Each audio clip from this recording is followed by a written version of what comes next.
State lawmakers agreed nearly 40 years ago to establish the Nongame Wildlife Fund to help conserve North Dakota's non-game wildlife, which then and now make up the bulk of the state's fish and wildlife resources. The history of it is in 1987 it was enacted, and it really allowed to add to our non-game budget here in North Dakota.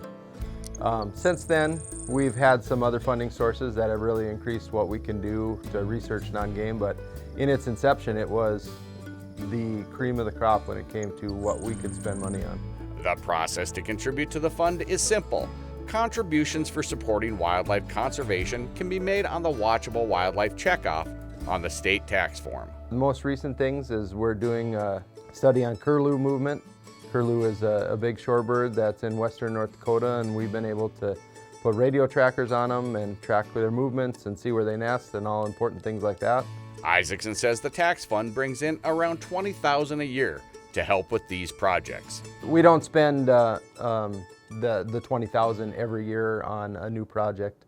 Lots of times we will put money away and we can hold it for a certain amount of time and then able to make a bigger impact on a project, or maybe even pay for a whole project with money built up over a few years. North Dakota has plenty of opportunities to view non-game wildlife, whether it's driving in the countryside and stopping at a wetland or taking a walk in an urban park. Non-game wildlife plays a critical role for the entire ecosystem. We're really focused on being in charge of all wildlife here in the state and managing all wildlife. So providing opportunities with this money or managing species that people don't necessarily hunt or fish for is important for the Game and Fish to do.